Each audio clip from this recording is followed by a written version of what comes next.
로마서 3장 1절로 18절 말씀 봉독하겠습니다. 그런즉 유대인 마음이 무엇이며 할례유익이 무엇이냐?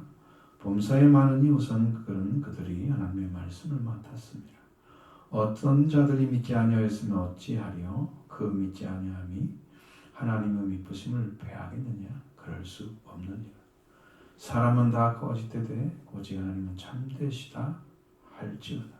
기록된 바 주께서 주의 말씀을 의롭다 하심을 얻으시고 판단하실 때에 이기려 하려 하심이라 함과 같으니라. 그러나 우리 부르가 하나님의 의를 드러나게 하면 무슨 말 하리요? 내가 사람의 말하는 대로 말하노니 진노를 내리시는 하나님이 부러워하시냐? 결코 그렇지 아니하니라. 만일 그러하시면 하나님께서 어찌 세상을 심판하시리요? 그러나 나의 거짓말로 하나님의 참되심이 더 풍성하여 그의 영광이 되었다면 어찌 내가 죄인처럼 심판을 받으리요? 또는 그러면 선을 이루기 위하여 악을 행하지 하지 않겠느냐? 어떤 이들이 이렇게 비방하여 우리가 이런 말을 한다고 하니 그들은 정죄받는 것이 마땅하니라. 그러면 어떠하냐? 우리는 나으냐? 결코 아니라.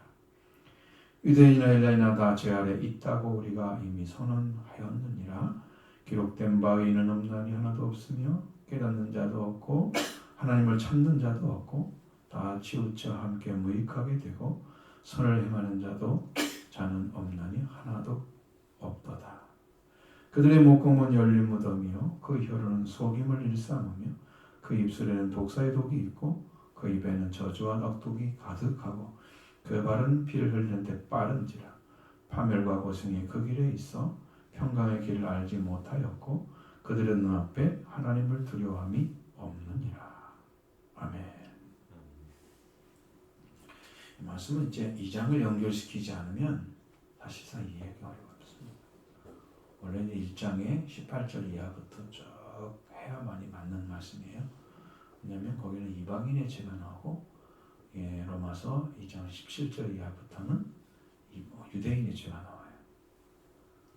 그 말씀을 다 읽은 다음에 이 말씀이 들어가야 되는 거죠. 2장 17절 이하에 있는 말씀은 유대인에 대한 말씀입니다. 근데 유대인과 율법에 대해서 말씀을 하고 있죠. 그 율법의 중심은 할례가 있다고 말하고 있습니다. 할례에 대한 이야기를 계속 하죠. 근데 우리는 이제 2장 밑에 끝에 가보면은 할례는 마음에 하라고 그랬지. 그러니까 그 할례가 아닌 거죠. 여기도 십계명에 기록한 말씀들로 오만한 유대인들이 자신의 모습을 직시하도록 말씀을 하시고 율법을 받은 유대인들이 율법을 지키지 않으면 율법을 지키는 이방인들이 정죄할 것이라고도 말씀합니다. 그러니까 유대인들도 위험한 거죠. 위태위태한 것입니다. 그들이 가졌다는 것이 중요한 게 아니고 그들이 말씀을 받은 게 중요한 거예요. 그 사명이 지켜졌을 때만 중요한 것이죠. 표면적 유대인이 아니라 그랬습니다.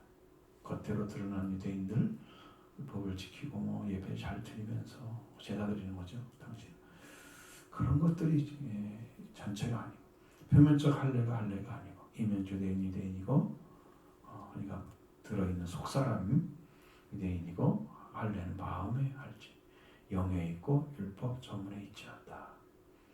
자, 우리의 칭찬은 하나님의 난 게 아니다. 이런 식으로 쭉 말씀을 하십니다.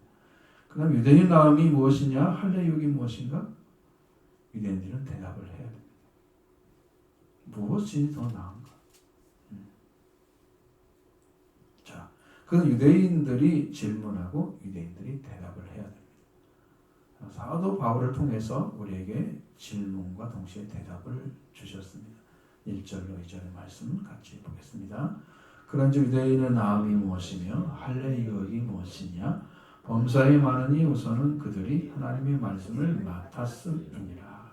아멘. 여기 나음이라는 단어를 썼을 때는 페리소스라고 해서요. 형용사입니다. 헬라. 풍성한, 필요 이상의, 뛰어난 이런 말입니다. 낫다는 말보다는 뛰어나다는 말이죠. 왜? 우리가 문맥에 맞게 항상 그 단어를 취해야 되는 거죠.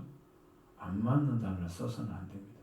남이라는 의미보다는 더 띄엄이라는 의미가 훨씬 더 정확하게 맞는 말씀입니다. 그러면 유대인은 띄어남이 무엇이며 할례의 유익이 무엇이냐? 이렇게 물은 뒤에 대답을 요구하는 서류법이 아니고 자기가 대답하는 서류법입니다. 범사에 많으니 우선은 그들이 하나님의 말씀을 맡았다. 아주 중요한 사명이 하나님의 말씀을 맡은 것입니다. 자, 첫 번째로 하나님의 말씀을 맡았다는 것이다. 자, 유대인의 띄어남이 무엇이며 할례유익이 무엇이냐? 그 다음에 우선이란 말이 아니고 첫 번째로 말씀을 맡았다. 원래 이 맡았다는 말도 믿음이라는 단어를 믿다라는 단어를 사용하고 있어요. 빌리브라고. 원래 이 단어는 피스티오라는 단어를 씁니다. 그러면 이게 수동태로 사용을 하게 되면 자신을 위탁하다 이런 말씀이 돼서 완전히 다른 말이 돼요. 자, 하나님의 말씀을 믿었음이니라 이렇게 하면 참 편하죠. 근데 맡았음이니라 이것은 하나님의 말씀을 하나님께서 자신을 위탁했다. 그래서 맡았다고 쓰는 거예요. 그 말씀이 아주 정확한 번역입니다. 자, 우리가 이제 하나님께서 자신을 위탁했다고 하는 것은 자신의 말씀을 위탁했다고 하는 것은 맡겼다는 의미죠. 그러니까 하나님은 유대인들에게 하나님의 말씀을 맡겼다. 이것이 뛰어난 거다. 할례는 율법을 대표하는 단어잖아요. 정결과 할례. 그러니까 그거 전체 합쳐서 유대인의 탁월함. 사도 바울을 통해서 하나님은 유대인의 탁월함은 모든 면에서 많은데 첫째로 그들이 하나님의 말씀을 맡았기 때문이다. 라고 말씀하고 있습니다. 이게 유대인의 탁월함이에요. 만약에 여러분들에게도 하나님께서 말씀을 맡겨서 그 일을 시켰다고 하면 그는 엄청난 사명을 받은 거예요. 지금 내가 확인할 수 없지만 하나님 나한테 그걸 맡겼다고 하면 그 사람은 엄청 중요한 일을 해야 돼요. 그 성경에서 말씀을 맡아서 전하는 사람들이 선지자예요. 말씀 맡은 사람들. 그래서 그 입에 말을 넣어준 거야, 하나님께서. 너 이 말 해. 자기 말하면 안 되죠. 선지자는 자기 말하면 거짓 선지자고 참말을 하면 선지자예요. 이렇게 중요한 사명을 하나님께서 그들에게 위탁했다고 하는 거예요. 그러니까 그들이 이 말씀을 맡았는데 어떤 사람들이 그 말씀을 믿지 않는다면 어떻게 되겠느냐 이렇게 물었습니다. 하나님의 신실하심이 무효가 되겠느냐 물어본 거예요. 3절로 4절의 말씀 보십니다.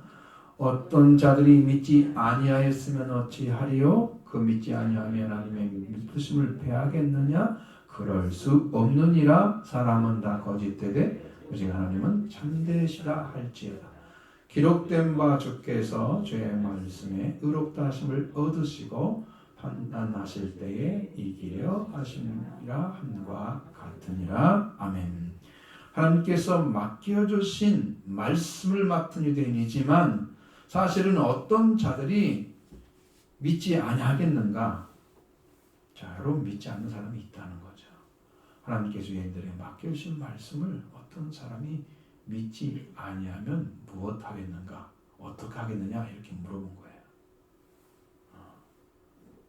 이 말씀을 불신하는 자들로 인해서 하나님의 신실하심이 무효가 되겠느냐? 되게 할 수 있느냐? 말씀을 맡아서 하나님 말씀을 주셨고 그 다음에 그 말씀을 주신 분을 믿어야 말씀이 믿어지잖아요. 여러분 서신을 써서 보냈는데 여러분한테 내가 그 사람을 모르는 사람이야. 응? 그 사람은 그 편지 읽을 가치가 있을까요? 없을까요?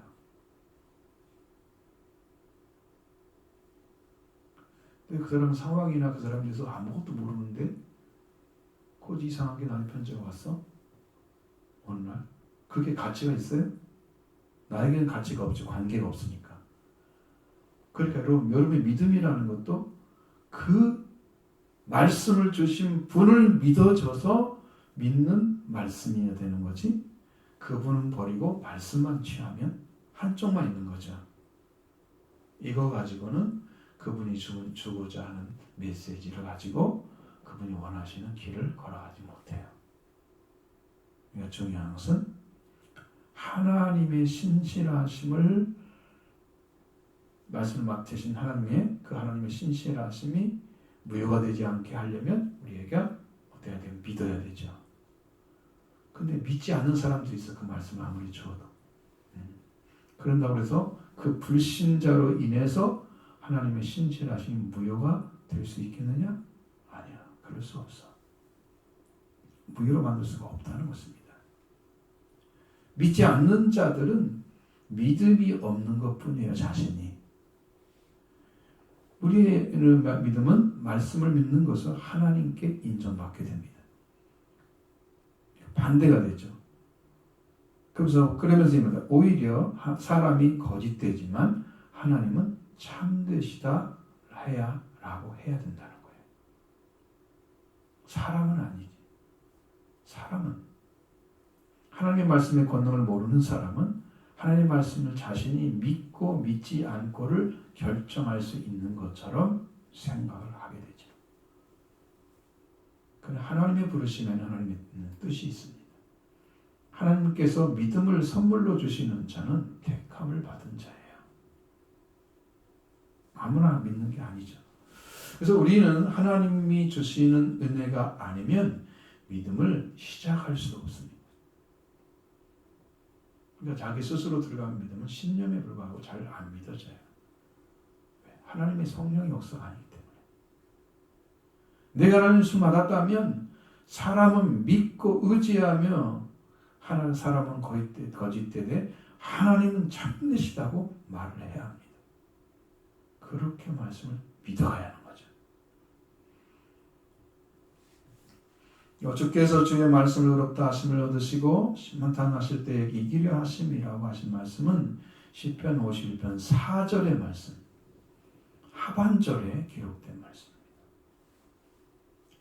주께서 말씀하실 때에 의로우시다 하고 주께서 심판하실 때에 순전하시다 하리이다. 이 말씀을 인용한 거예요. 자, 범죄한 자들이 주 하나님께서 말씀하실 때에 의로우시다고 인정해야 하는 것은 당연한 것입니다. 주님께서 심판하실 때에 순전하시다고 해야 합니다. 당연합니다.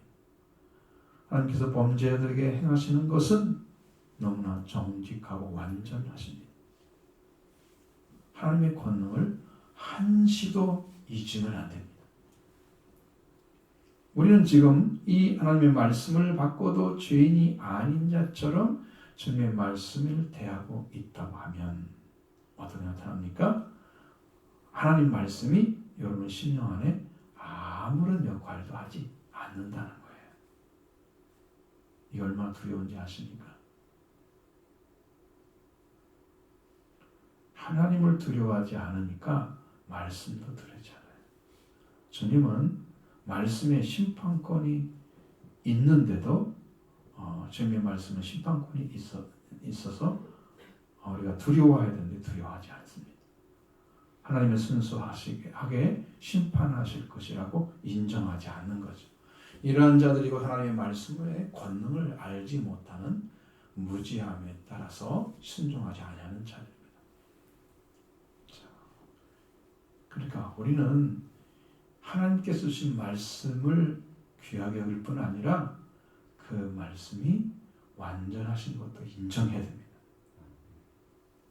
그렇게 받아들이지 않으면 하나님이 우리에게 심판자로 계신 것도 받아들이지 않는 거예요. 그럼 얼마나 교만해지는지 아시겠죠? 자신이 쓴 위치가 너무나 높아진 거예요. 이제 우리의 불우가 하나님을 그렇게 드러나게 하면 진노하신 하나님이 불우하시냐고 묻고 있습니다. 5절로 6절의 말씀 같이 보겠습니다. 그러면 우리 부르가 하나님의 의를 나타내게 하면 무슨 말 하리요? 내가 사람은 말하는 대로 말하나니 진노를 내리신 하나님이 부르하시냐? 결코 그렇지 아니하니라. 만일 그리하면 하나님께서 어찌 세상을 심판하시리요? 아멘. 자, 우리의 부르, 그러나 우리의 부르가 하나님의 의를 드러나게 하면 무슨 말 하리요? 여기서 봅시다. 여기서 보면 하나님의 의를 나타나게 하면, 하나님의 의로움을 나타나게 하면, 이렇게 드러난단 말, 나타난 말 같은 의미로. 자, 그렇다고 하면 무슨 말을 할까? 내가 사람을 따라 말하나니 진노를 내신 하나님은 부러워하시지 않다.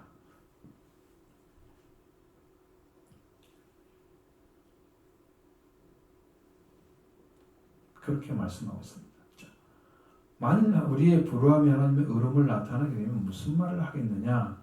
진정으로 말하면 하나님이 우리의 불우 때문에 하나님이 의로워. 여러분, 우리의 의는요 상대적이면 안 돼요. 구원 못 받습니다. 이제 그 말씀도 많이 들으겠지만 우리 의는 누구보다 좀 나아. 그래가지고 구원 못 받아요. 완전히 나아야 돼요. 완전하게 다른 거야 돼. 이 사람하고 완전히 달라야 돼. 다른 것입니다. 자, 우리는 죄인이라고 봐서 말할 수밖에 없고 우리 하나님의 진노 아래 있다는 사실을 아는 것밖에 다른 말을 할 수가 없습니다. 또 저 여러분은 분명하게 하나님의 진노를 내리신다고 해서 하나님께서 불효하시다고 말을 하는 것도 아닙니다. 그렇지 않다고 말을 해야 됩니다. 만약 이것을 인정하지 않는다면 하나님께서 우리를 거종하시는커녕 우리보다 못한 분이 되게 만드는 거죠. 이런 믿음, 이 불신은 하나님께서 궁을로 보내신 그리스도 예수의 부활과 그분의 능력을 받아들이지 않고 믿지 않는 자가 돼서 하나님의 그 은혜를 받아들이지 못하게 됩니다. 결국은요, 그 하나, 작은 하나 때문에 망하는 거예요. 그 작은 것에 보기에는 그렇지 않습니다. 믿음으로 의로움과 구원에 들어가는 길을 찾아내지도 못합니다. 그렇게 되면 그래서 하나님의 진노를 받아들이는 사람은 하나님의 구원도 받아들입니다. 내가 이렇게 하면 부모님이 화가 날 거야 라고 하는 자식은 언젠가 돌아와요. 그것도 안 느끼고 지 마음대로 해버리면 그 자식은 언제 돌아올지 몰라. 그죠?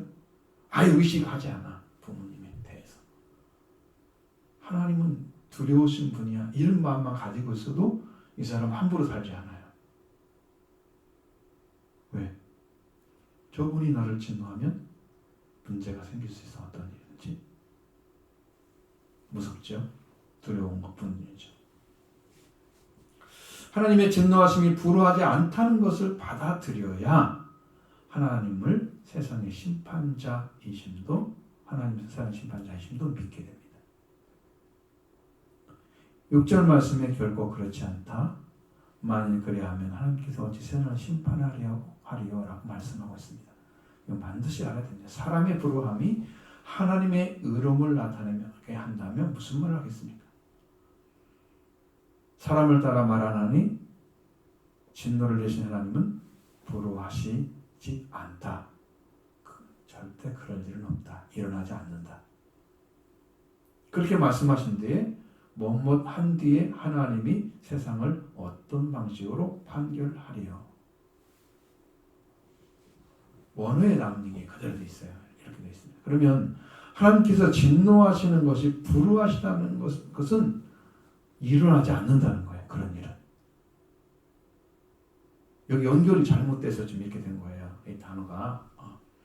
만일 불효하신다고 한 뒤에 하나님의 세상을 어떤 방식으로 판결하겠느냐. 그분이 의로움이 불효해. 이거 하나님이 잘못한 거야.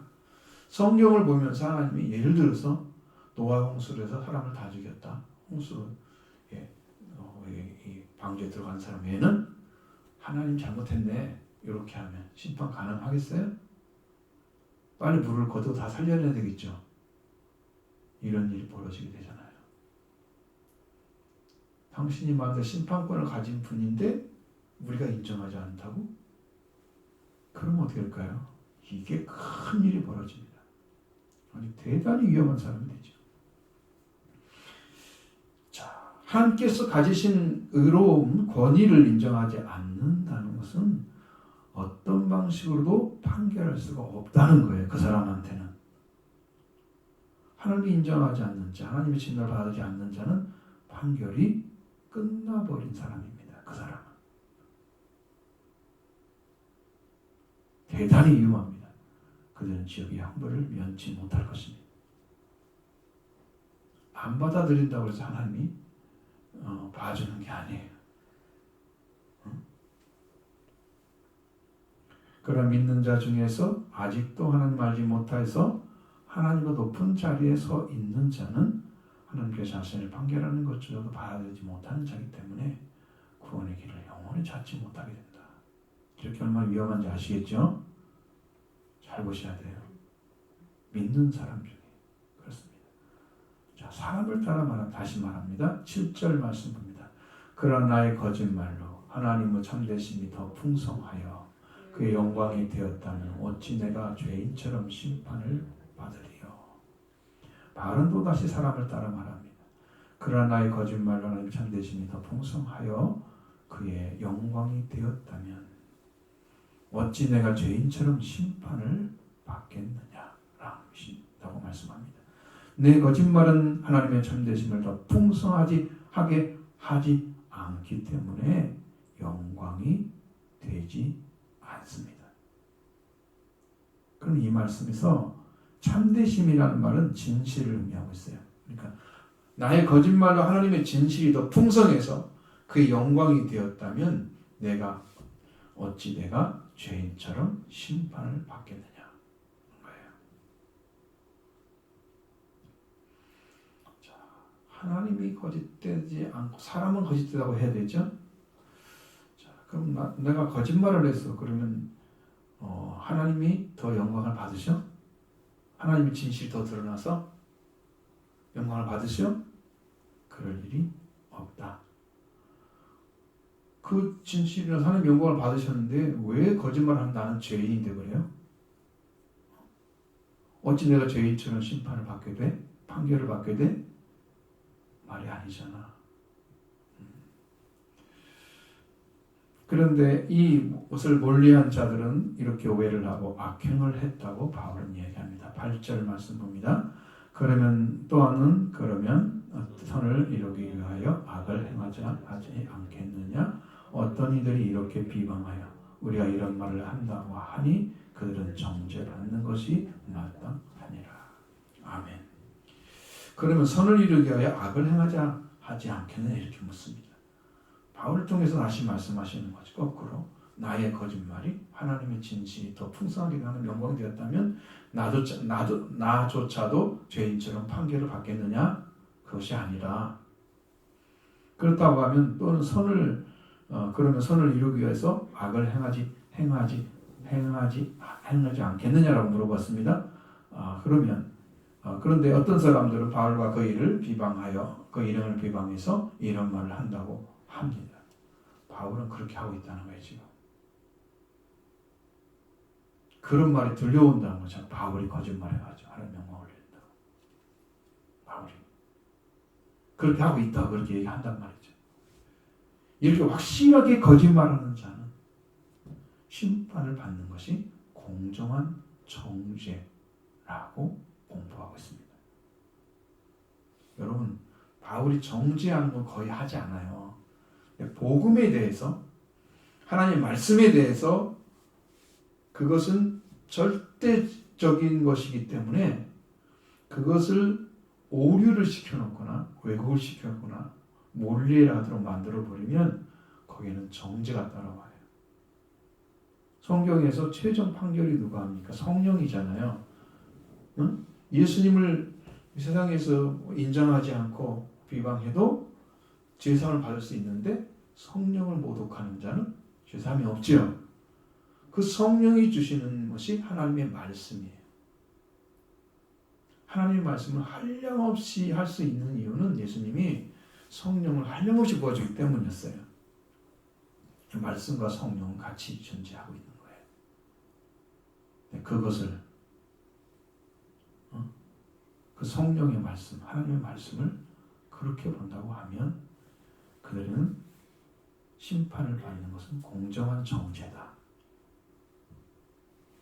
라고 말씀하고 있습니다. 그럼 유대인의 나음, 유대인의 탁월함은 하나님의 말씀이 맡겨진 거다. 그것을 믿지 않는 자들이 이렇게 바울과 선교하는 것들까지 다 거짓말하고 선을 이루기 위해서 악을 행하게 하고 있다고 그렇게 비방을 하는 거예요. 여러분 의로운 것에 대해서 하나님이 행하시는 것에 대해서 잘못된 시각 가지고 비방을 했다, 비판을 했다, 여러분은 똑같이 비판을 받습니다. 위험하죠? 예수님은 말씀하셨습니다. 비판을 받지 않기 위해서는 비판하지 말라. 판단받지 않으려면 판단하지 마라. 하나님과 예수 그리스도 외에는 판단할 자가 없어요. 우리는 다 정죄할 수가 없는 존재예요. 누구에 서서 그걸 판단하고 정죄할 사람이 사람에게 권한은 주어지지 않았습니다. 우리는 축복해주고 사랑해주고 선하게 대하고 원수를 사랑하는 것까지 우리한테 주신 거예요. 우리는 사랑의 법만 지키게 돼 있어요. 심판권은 하나님이 예수 그리스도가 가지신 거예요.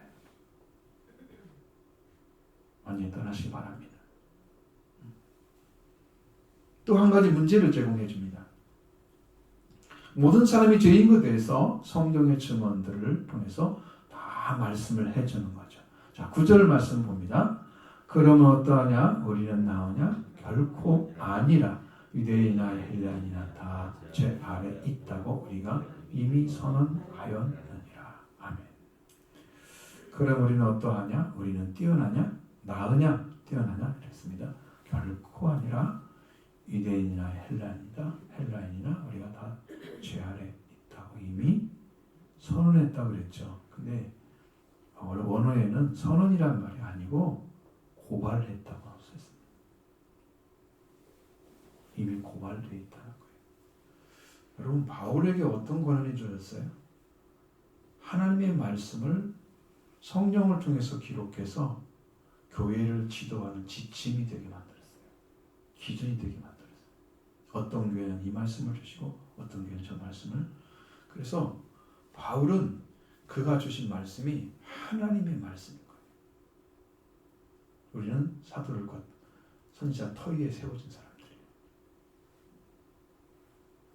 그가 지금 이 말을 쓴 것은 우리 보고 생각해 보라고 쓰는 게 아니고 이것은 정확하게 하나님의 말씀이에요. 그러니까 바울이 지금 말하고 있는 것은 유대인이나 헬라인, 이방인 헬라인이나 다 죄 아래 있다고 이미 고발했다. 바울이 그걸 증명해내잖아요. 말씀으로. 이것을 이제 사람들이 불의를 하면서 신학이라는 데 자리에 딱 들어와가지고 여러 가지로 막 불의를 해서 그래. 근데 성경에서 주시는 말씀은 해석한다고 정확한 해석이 아니면 다 빗나갑니다. 그래서 한마디도 제 말씀 안에 자기 신령 안에 꽂혀지지가 않아요. 진리가 아니기 때문에. 바울이 가진 번세가 얼마나 큰지 알겠죠? 이방인이나 유대인이나 헬라인이나 다 이방인 헬라인이죠. 다 우리가 죄 아래 있다고 고발했다. 이미 다 그렇게 돼 있다는 거예요. 그것을 이제 말씀으로 확실하게 알게 하기 위해서 그 죄 아래 있는 사람들의 죄를 짓는 불의를 이렇게 말씀해 주고 있는 거예요. 죄 아래 있다는 사람들을 알아야 죄에서 벗어납니다. 내가 죄를 인식하지 못하거나 깨닫지 못하는 사람은 죄에서 벗어날 수가 없습니다. 왜 그렇습니까? 죄인을 구원하시는 예수 그리스도를 모르기 때문입니다. 죄인이어야 구원을 받고 죄인이 아니면 구원 못 받습니다. 그러니 죄를 모르는 사람이 종교 생활만 열심히 하면 구원을 받겠어요? 나는 죄인을 불러 구원시키고 회개시키고 왔다고 말씀하시는데 죄인이 부르겠어요? 죄인이 아니라고 생각하는데 이번에 그 목사님 한 분이 어려움을 겪었는데 그분이 고백을 했어요. 자기가 죄인인 것을 그래서 죽은 자인 것을 철저하게 아는 사람만 하나님이 구원하시는 것을 알고 큰 기쁨을 얻었어요. 은혜를 받았어요. 돌아오신 분을 봤어요. 근데 그 사실을 내가 다 설명할 수는 없지만 이제 가정의 문제이고 개인의 문제이기 때문에 분명하게 하셔야 돼요. 그러니까 그 사실을 인지하지 못하고 있거나 의식하지 못하고 깨닫지 못하는 사람은 죄에서 벗어날 수가 없습니다. 죄인만 구원을 받습니다. 죄 안에 있다고 고발된 사람은 어떠한 죄를 짓고 있을까요? 10절 말씀 먼저 보도록 하겠습니다. 기록된 바 의인은 없나니 하나도 없으며. 아멘. 이 말씀은 욥기 4장 17절 말씀을 인용했습니다.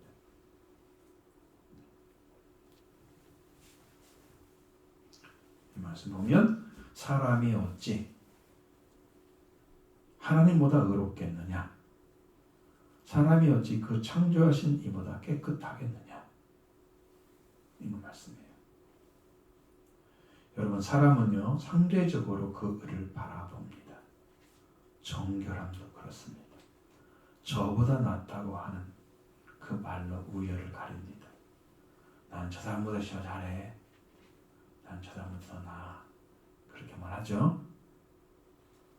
여러분 여기는요 사랑과 우열을 가리는 게 아니잖아요. 지금 이 말씀은 하나님하고 가리잖아요. 그러니까 절대적인 게 아니면 쓸 수가 없다는 거죠. 없습니다. 우열을 가려할 대상이 사람이 아니고 하나님입니다. 하나님의 의로움은 사람의 의로움과 같지 않죠? 하나님의 의로움은 절대의 의로움입니다. 그래서 다른 사람보다 나으면 되는 의로움이 아니다 라는 거죠. 예수님의 의로움에 대해서 마태복음 5장 20절에 이렇게 말씀을 하셨습니다. 이 말씀이 여러분이 굉장히 중요한 것인데 잘 이해하시기 바랍니다. 내가 너에게 이르나니 너희 의가 서기관과 바리새인보다 더 낫지 못하면 결단코 천국에 들어가지 못하리라. 서기관과 바리새인의 의로움은 율법의 의로움입니다. 행위를 통해서 하나님께 열심히 바치고 그 다음에 그 11조도 잘 바치는 거죠. 드리고 또 안식일도 잘 지키고 이렇게 해서 그냥 그 행위적인 의로움 율법에 기록된 대로 그 살아가는 그 의로움 순수하긴 하죠. 그런데 그 의로움보다 더 낫지 아니하면 율법의 의로움보다 더 나은 의로움이 뭐가 있겠어요? 바로 그것을 알아야 됩니다. 이 율법의 의로움이 그들이 가졌던 서기관과 바리새인이 가졌던 의로움에 머물러 있으면 안 된다. 제자들의 의로움은 바리새인 서기관들이 가진 율법의 의와 비교해서는 안 된다. 그거 같으면 안 된다는 거죠. 비교하면 안 된다는 거죠. 내가 바리새인보다 나으니까 이걸로 안 된다는 거예요. 그것은 율법의 의로움이지만 율법을 완성하신 예수 그리스도만이 주시는 의로움을 받지 않으면 바리새인과 서기관과 같은 의로움밖에 갖지 못하는 거예요. 예수 그리스도를 받지 않으면 그래요. 예수 그리스도를 생명에 받아야 여러분은 의로움을 갖게 됩니다. 이렇게 제자들에게 바리새인과 서기관의 의로움과 같다면 결단코 천국에 들어갈 수 없다. 상대적 의로움으로 되지 않는다. 그래서 분명하게 상대적 의로움을 가지고 있는 이 세상의 사람들은 의인이 하나도 없다는 거예요. 의롭게 살아가는 사람은 없다는 거예요. 죄인 중에서 의로운 자를 가리는 꼴이에요.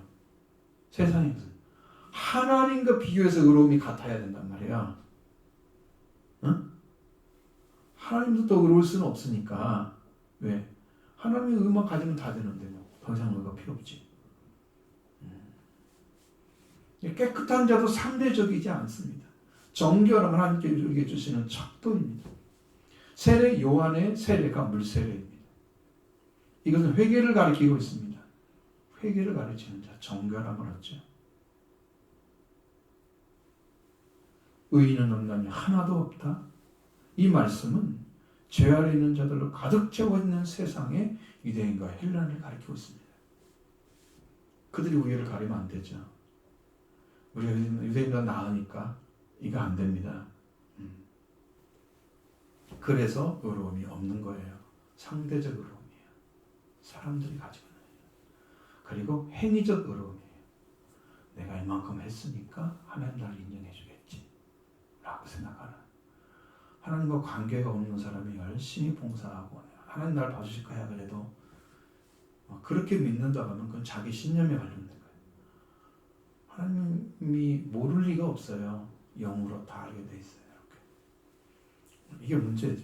모든 사람이 다른 사람도 의로움을 가지지 못했다 하는 사실을 확인해주고 있습니다. 그 다음에 또 깨닫는 자도 없고 찾는 자도 없다. 하나님 찾는 자도 없다고 말씀하고 있습니다. 11절 12절의 말씀 봅니다. 깨닫는 자도 없고 하나님을 찾는 자도 없고 다 치우쳐 함께 무익하게 되고 선을 행하는 자가 없나니 하나도 없도다. 아멘. 깨닫는 자도 없다. 하나님을 찾는 자도 없다. 이 말씀은 스스로 깨달음 즉 이해력이 열어지는 자가 없다는 거예요. 하나님을 안다고 하는 것은 이해력을 말씀하는 거예요. 하나님을 아는 것이 지혜의 근본이라고 그랬죠. 하나님을 두려워하는 것이 지혜의 근본이 지혜죠. 자, 근데 하나님을 안다, 이해를 갖는다. 사람은 이해력이 없어요. 하나님을 알지 못하는데 이해력이 생길 리가 없잖아요. 하나님 관계에서 창조된 인간이 그 만드신 분을 모르고 있는데 그들이 어떻게 이해력이 생기겠어요? 깨닫는 것이.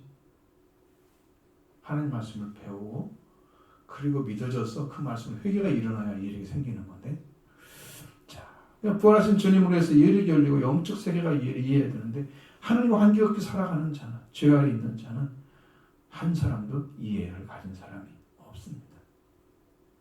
따라서 그들은 하나님을 찾지도 못한다는 거죠. 누가 하나님을 찾으러 간단 말입니까?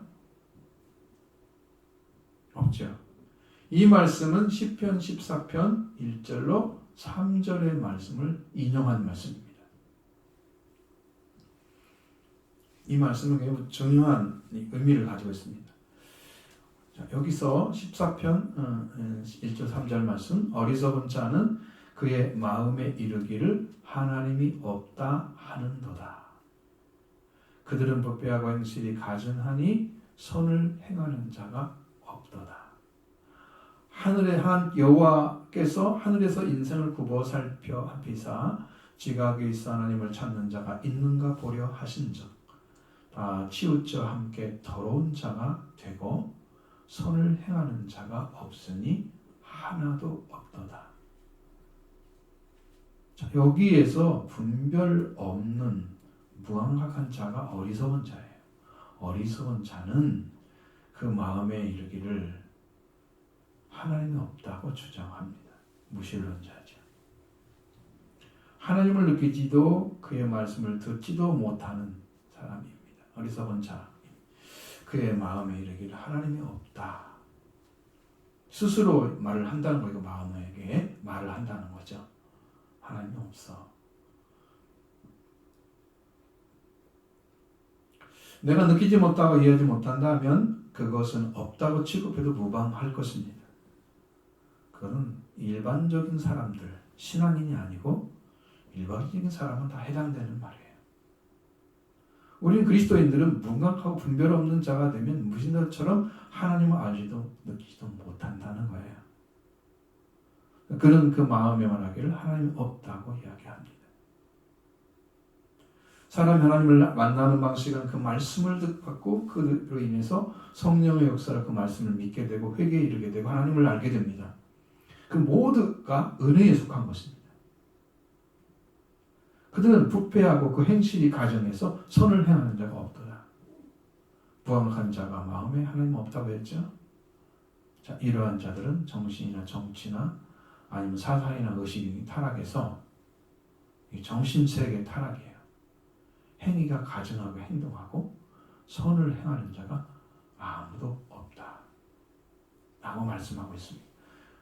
그럼 14장 2절 3절 말씀은 여호와께서 하늘에서 인생을 굽어 살피사 지각이 있어 하나님을 찾는 자가 있는가 보려 하셨습니다. 하나님께서 자 하나님을 찾는 자가 있는가를 찾아보셨어요. 그런데 다 보니까 다 한쪽으로 치우쳐져 있는 거예요. 그 부패하게 되고 하나님의 아들의 자리에 서지 못하니까 선을 행하는 자가 한 사람도 없어요. 여러분, 하나님을 향해 나오지 않으면 지각이 부활되지 않습니다. 지각을 사용해서 하나님을 안다는 것은요, 하나님께 나온 자에게만 가능한 것입니다. 이 세상은 아무리 학문을 연구해도 그 학문을 하나님 알 수 없습니다. 거기는 하나님에 대한 영적 지식이 하나도 안 들어오잖아요. 인간의 지식만 들어오잖아요. 아무 높은 일이 있어도 하나님을 알 수 없습니다. 하나님을 지각이 있는 자가 있어서 하나님을 찾는 자가 있는가 보려고 봤는데 다 역보로 빗나가서 부패한 자가 되어버리고 선을 행하는 자가 한 사람도 없는 걸 하나님은 알았다는 거예요. 그 따라 땅에서는 하나님을 깨닫는 이해력이 개발되지 않는다. 부활되신 주님을 영접한 자에게 영적 지각이 생기기 시작합니다. 왜 그런지 아시죠? 태어나기 때문입니다. 태어난 자만 영적 지각이 생기기 시작합니다. 어린아이들도 육적 어린아이들도 자라면서 그런 지각이 점점 발달하죠. 육감이 다 세워져야겠죠. 육감이 다 세워지고 선을 행하지 못합니다. 영적 지각이 생기기 시작하는 부활의 주님을 만나야 돼요. 그래서 이들은 선을 행하는데 그들은 아들이 아니기 때문에 선을 행하지 못합니다. 로마 3장 12절은 무익하게 되고 라고 말씀하고 있잖아요. 언어에는 아크레이 오오 무용하다 하게 하다 부패하게 하다 되다. 여기에는 부패하다는 말입니다. 다 부패하게 됩니다. 따라서 10절로 11절의 말씀은 깨닫는 자, 이해력이 없는 자도 없고 이해력이 있는 자도 없고 하나님을 찾는 자도 없고 12절은 다 치우쳐 무익하게 되고 뭐예요? 부패하게 되고 다 치우쳐 부패하게 되고 그 다음에 선을 행하는 자가 한 사람도 없습니다. 아들의 명분을 찾은 자의 삶은 이 세상에 죄 아래 있는 자에게는 나타나지 않는 것입니다. 죄로 나타나지 않아요. 하나님 아들의 명분을 찾으면 죄 아래 있지 않기 때문에 이러한 것들이 나타나지 않아요. 그래서 선을 행할 수가 있는 거죠. 근데 아들 명을 찾지 못한 사람은 죄 아래 있는 자죠. 그래서 이러한 모습이 드러납니다. 죄 아래 있는 자의 죄성은 말이 죽은 자임을 또 가르쳐주고 있습니다. 13절로 14절의 말씀입니다. 그들의 목공은 열린 무덤이요 그의 혀는 속임을 물삼으며 그 입술에는 독사의 독이 있고 그 입에는 저주와 악독이 가득하고. 아멘. 자, 13절에 그들의 목구멍은 열린 무덤이라고 그랬습니다. 그 혀로는 속임을 말하고 그 입술에는 독사의 독이 있다. 이 말씀은 시편 5편 9절의 말씀을 인용했습니다. 그들의 입에는 신비함이 없고 그들의 심중은 심히 악하며 그들의 목구멍은 열린 무덤 같고 그들의 혀로는 아첨 하나이다. 이게 다 죄인들의 모습이에요. 죄 아래 있는 사람들. 죄 아래 있다는 말은 다스림을 받는 뜻입니다. 죄 아래 있다. 죄 다스림 받는 자. 그래서 죄인이죠. 율법 아래 있어도 정죄받는 죄인이죠. 율법에. 그러니까 있으면 안 돼. 아래 있으면. 의로 들어와야 돼. 13절의 말씀은 죄 아래 있는 자의 또 다른 모습은 말이 사망의 냄새와 연결되어 있다. 그 말은 열린 무덤과 연결되어 있어요. 그 목구멍은 열린 무덤. 그러니까 그 목구멍에서 나온 말은 뭔 말이에요? 무덤, 죽음에서 나오는 냄새를 그대로 풍기는 거예요. 죽음의 말밖에는 못하는 거예요. 생명 있는 하나님의 말씀은 나오지 않아요. 그게 죄인의 모습입니다. 이 말씀은 말이 죽은 자, 생명의 말씀인 하나님의 말씀을 주지 못하고 사람의 죽은 말을 주는 자로 죄 아래 있는 자를 가리키고 있습니다. 목구멍 썩은 냄새가 무덤의 입구에서 통하여 나오는 것과 마찬가지로 목구멍을 통해서 나오는 말은 다 내적으로 부패한 말만 가지고 있습니다. 그가 가진 것이 말이 죽어서 썩은 냄새가 나오는 목구멍입니다. 목구멍 아래에서 열린 무덤이 있는 것이죠. 속에서 나오는 말이 무덤 속에 저 죽음에 속해서 거기서 나오는 말은 썩은 냄새를 방출하는 것입니다. 죽이는 말을 가지고 있습니다. 죽음의 향기가 하나님 말로 서늘한 말이죠. 멸망밖에 시키지 못해 사람이 가지고 있는 말은 그 혀로는 속임을 일삼습니다. 이 속인다는 것은 책략으로 속이는 것이죠. 책략. 어떤 일을 잘 꾸며가지고 어떤 일을 꾸며서 이루어나가는 꾀와 방법이 이게 바로 책략이라는 거예요. 아주 조직적으로 속임이 일상화되어 있다는 거예요. 그러니까 여기다는 이런 말하고 저기다는 저런 말하고 거짓말하는 거잖아요. 만약에 그런 이중적인 사람이라면 이 사람은 바로 이게 속이는 사람이에요. 속임이 일상화되는 비일비재하게 일상화된 사람이에요. 이것이 이제 죄 아래 있는 사람들이 있는 것입니다. 그 혀는 거짓을 참으로 고지듣게 하는 것입니다. 어리석은 거죠. 거친 자신도 속고 다른 사람도 속여서 같이 멸망을 받게 하는 겁니다. 오직 그리스도와 하나님께 주신 진리, 참만이 우리를 살리는 것입니다. 거짓에 속지 마십시오. 자기의 체면에 속지 마십시오. 나는 그래도 꽤나 괜찮은 신앙을 가진 사람처럼 생각하지 마십시오. 우리는 회개하고 성령을 받아야 합니다. 이것은 하나님께서 밝혀주신 진리입니다. 최고의 복입니다. 이거 얻으시기 바랍니다. 뿐만 아니라 13절의 말씀 마지막 부분에는 그들의 입술에는 독사의 독이 있다고 말하고 있습니다. 이 독사는 작은데 독이 있는, 가장 독이 많은 뱀을 가리킵니다. 여기에서 독의 독사라는 뜻이, 이 독은요 사람의 생물의 건강이나 생명을 해치는 성분이라고 이렇게 나와 있어요. 독이란 단어가. 자, 이것이 주입되면요 동물이나 광물이나 식물에 어느 것인지 이 생명으로 그에 주입되면 치명적인 작용을 합니다. 이 독이 가장 많은 독사의 독이 입술에 있다는 거죠. 그에게는 생명을 살리는 말은 없고 생명을 해치는 말, 생명의 치명적인 죽음을 가져오는 말을 가지고 있는 거예요. 여러분, 인간은요 바랄 것이 없어요.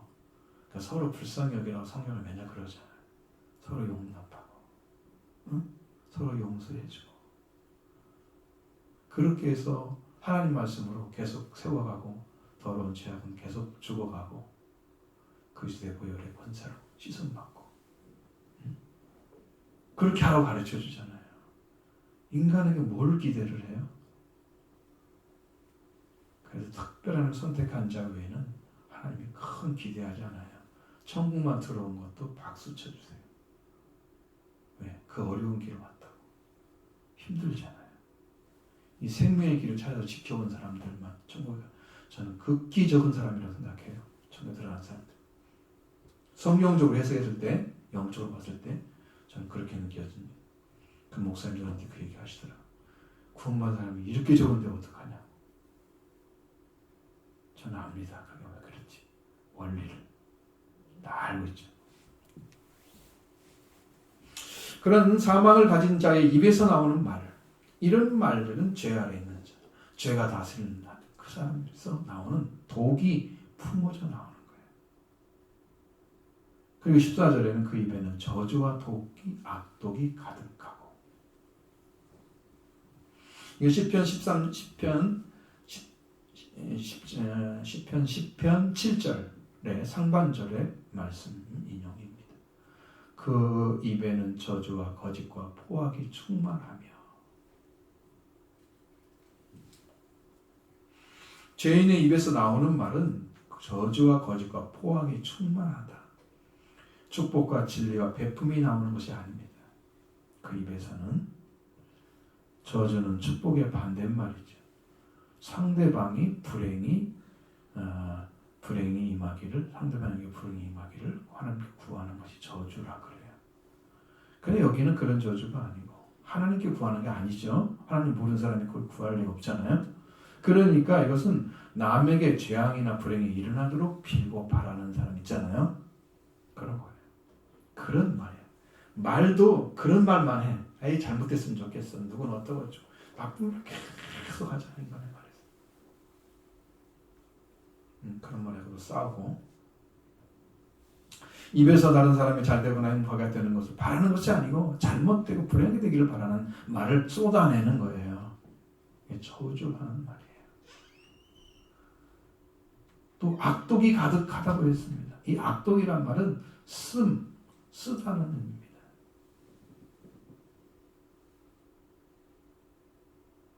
몹시 쓰다는 뜻입니다. 쓰다는 말을 찾아보면 이렇게 되어 있습니다.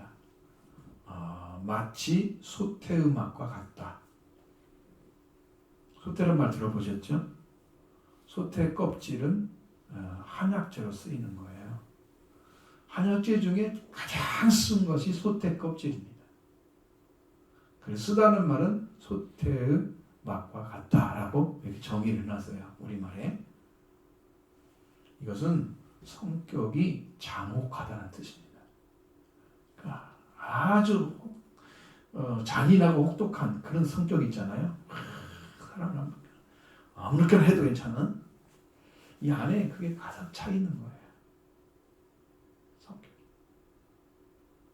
이게 악독이라는 말로 표현을 하는 거예요. 잔인하고 혹독한 성격을 가진 사람. 성격이 이제 그대로 나타나는 거예요. 여러분, 자비가 나타날 리가 없잖아요. 죄인들이. 바라지도 않지만. 그래서 그 입에는 저주와 악독이 가득하다. 다른 사람이 하는 말을 들어보면 알 수가 있습니다. 이 사람이 하나님의 복을 가지고 잘 되기를 바라는 말을 하고 있는지, 아니면 이렇게 저주, 죄 아래에 있어서 저주와 악독이 가진 말을 요렇게 가지고 말을 하는 건지 알 수가 있어요. 신명을 찾아보면. 그냥 말을 들어보면 그냥 판단이 되죠. 영어로 또 알 수 있습니다. 죄 아래에 있는 자들에서 나오는 말입니다. 또 죄 아래에 있는 자들에게는 생애는 피 흘리게 빠르고 파멸과 고생이 그 길에 있는 자들이라고 말씀하고 있습니다. 15절로 17절의 말씀입니다. 그의 알은 피 흘리는데 빠른 자라 파멸과 고생이 그 길에 있어 평강의 길을 알지 못하였고. 아멘. 이 말씀은 이사야 59장 7절로 8절의 말씀을 인용했습니다. 절이 각각 다르죠? 다릅니다. 오늘날만 절이 있지 예전에는 바울 때는 절이 없었기 때문에 필요한 말씀들을 다 인용할 수가 있죠. 오늘 우리가 이렇게 가져가야 되니까. 그의 발은 행악하기에 빠르고 무죄한 피를 흘리기에 신속하며 그의 생각은 악한 생각이라. 황폐와 파멸이 그 길에 있으며 그들은 평강의 길을 알지 못하며 그들이 행하는 곳에는 정의가 없으며 굽은 길을 스스로 만드나니 무릇 이 길을 밟는 자는 평강을 알지 못하느니라.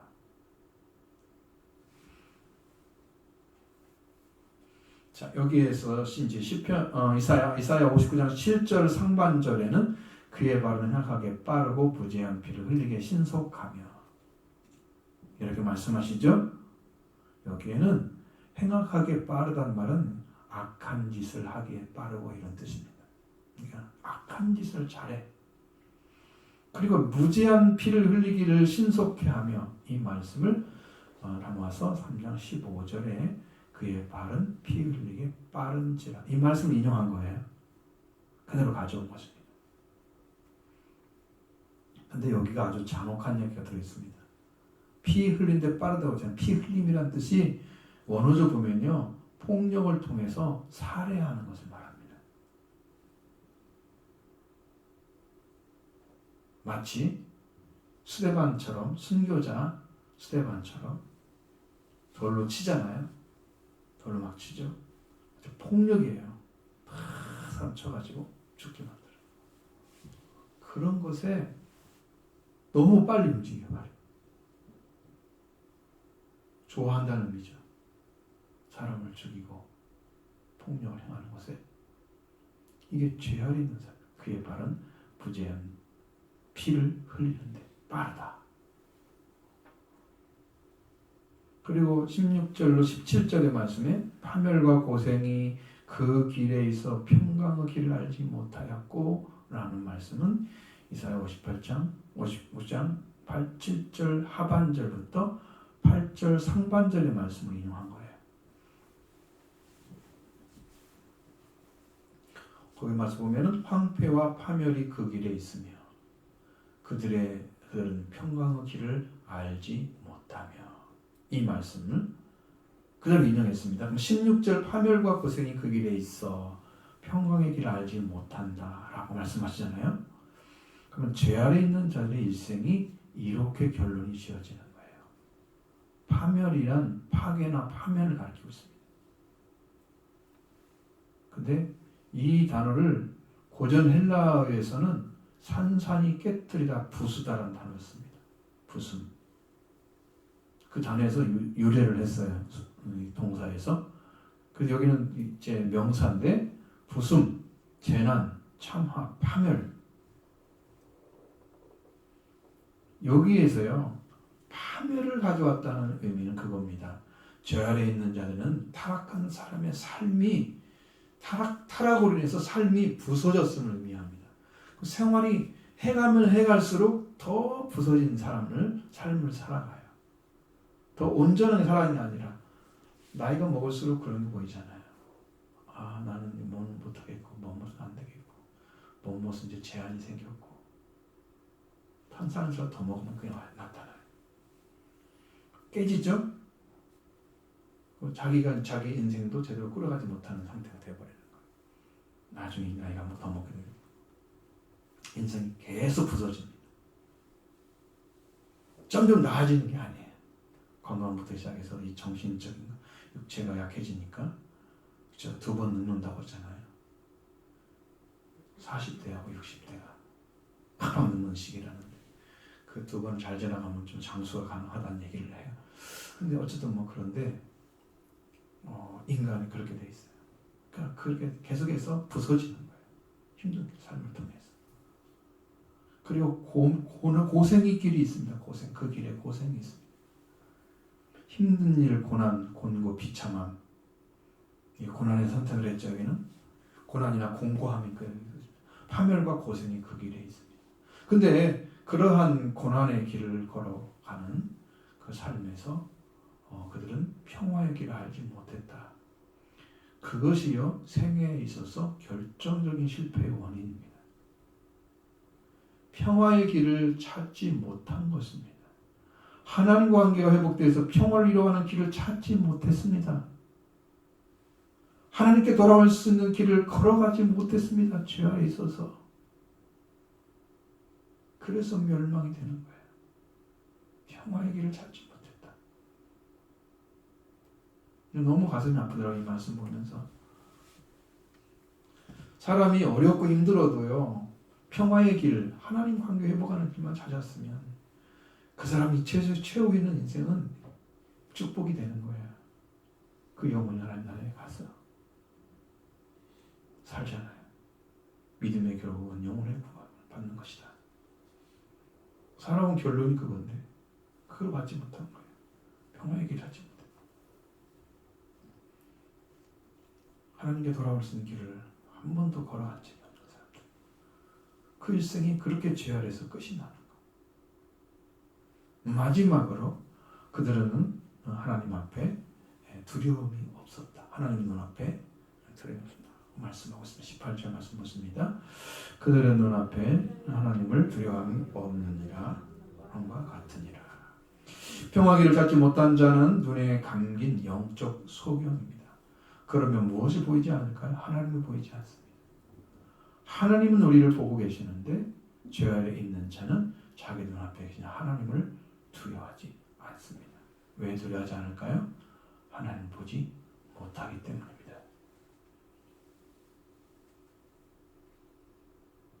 이 말씀은 시편 36편 1절 말씀을 인용한 거예요.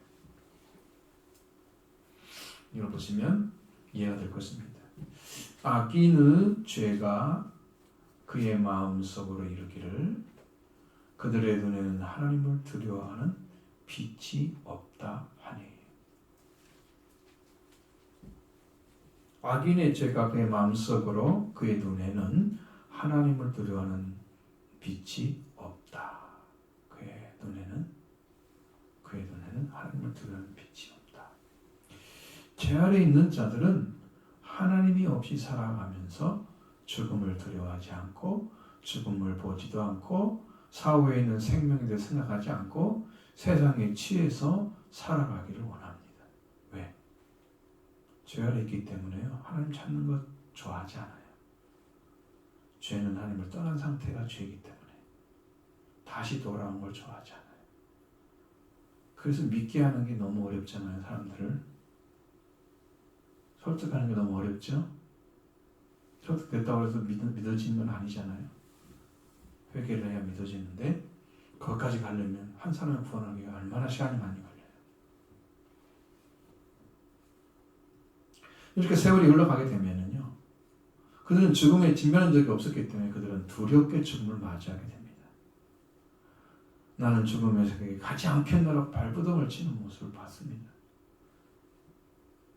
하나님 눈앞에 계신데 두려움이 없이 살아가는 자는 영의 눈이 감겨지는, 그래서 분별력이 없습니다. 안 보이는 거죠. 하나님. 왜 안 보일까요? 영으로 태어난 적이 없기 때문에 영의 눈이 없는 거예요.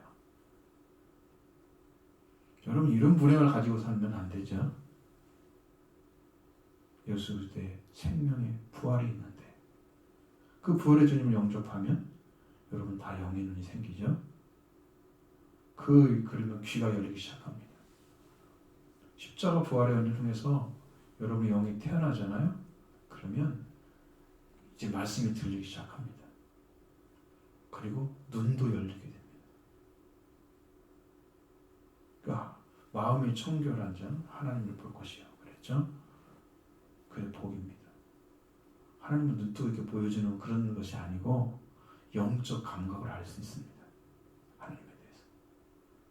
그러니까 여러 가지 다 분별되죠. 말씀도 알게 되고요. 축복이 얼마나 많은지 몰라요. 이 땅에 누려야 할 것들이. 우리는 이 일에 집중이 되어 있어야 돼요. 여러분의 삶만 중요한 게 아니에요. 내가 현실의 삶을 유지하기 위해서만 살아가는 사람은 진취적이지 않아요. 대표적이라고 말할 수 없으니까 쇠퇴하는 사람을 할 수는 없지만 진취적이지 않아요. 영적인 눈이 감겨진 거죠. 그러니까 종교인들 삶을 살아게 만들어가는 이런 방식은 여러분 성경이 말하고 있는 생활이 아닙니다. 여러분 눈이 떠지는 게 하나님의 뜻입니다. 십자가 부활을 통해서 영이 태어나고 두렵고 이제 거듭난 자가 돼서 영의 눈이 열리고 귀도 열리는 거. 그래야 분별력이 있죠. 그래야 깨달음이 있죠. 그래야 성장이 있죠. 그렇지 않으면 천국 어떻게 들어가요? 갓난아기처럼 순수한 젖을 사모하라고 그랬잖아요. 그럼 구원에 이르도록 자라게 하려 합니다. 갓난아기가 태어나야 하잖아요. 말씀으로. 그 말씀이 부활의 주님입니다. 자, 이게 분명한 것은 유대인의 탁월함은 하나님의 말씀을 맡겨줬기 때문이다. 그들은 믿지 믿느냐를 따라서 그의 의로움이냐 불을 가지고 사느냐가 운명 짓는 일이 벌어지게 됩니다. 그리고 하나님 주신 그 말씀으로 말씀의 의로움으로 판결을 받게 되는 거예요. 그러니까 말씀을 믿는 것만큼 중요한 게 없어요. 그래서 너무 귀하다고 하나님 말씀이 말씀대로 선포되어서 살리는 말씀이 되면 생명을 위한 하나님의 역사가 그대로 이루어집니다. 여러분의 지금 그 일이 위해서 그대로 말씀 전해주는 거예요. 또한 죄 아래 있는 자로서 그의 죄가 그의 운명을 결정짓게 됩니다. 그래서 죄인은 의로움이 없고 이의력이나 하나님을 찾는 자도 없고 하나님의 아들로 태어난 사람처럼 선을 행할 수도 없습니다. 그의 목구멍에서는 사망의 냄새가 나고 혀로는 비비자게 속이는 일을 하고 그 입술에는 독사의 독을 머금고 있고 그의 입에는 저주와 씀, 성질의 잔혹함을 가지고 가득하고 사람의 생명을 빠르게 폭력으로 살해하는 데 달려가고 그에게는 파멸과 비참함이 있고 평강의 길을 알지 못하는 자들입니다. 그들 눈앞에는 하나님을 두려워하지 않고 영적인 맹인으로 죄 아래 살아가는 자들입니다. 우리는 지금 여러분들이 가지고 있는 영적 소경이 뭔가를 지금 바라보셔야 됩니다. 내가 왜 하나님 말씀을 잘 이해를 못할까? 난 여러분들이 많이 열려졌다고 생각해요. 예전보다는 훨씬 정확하고 분명하게 이해할 거예요, 말씀을. 그럼 여기서 이제 하나님 말씀이 하나님과 연결되어 있으니까 하나님 주신 말씀이니까 밥을 통해서 그러면 하나님부터 내려오는 생명수도 먹게 될 것입니다.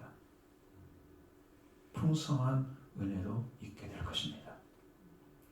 말씀이 심령 안에 많이 들어갈수록 생명은 회복됩니다. 주님의 복이 성령이 내려오셔서 주님의 복이 임하는 거죠. 그렇게 됩니다. 그러면 이제 이 말씀을 통해서 내가 지금 부족한 것이 내가 하나님 앞에 서기할 것이 뭔가를 찾으셔야 되고 그 다음에 분명한 신앙의 자리를 찾으시길 바랍니다. 하나님 말씀을 제대로 믿고 있는지를 여러분 스스로 보시고 내가 한 말이 예수님 말씀하신 것처럼 너희를 판결할 것이다. 그런 주님 말씀을 유의하고 늘 주님과 함께 걸어가는 믿음의 성도가 다 되시기를 바랍니다.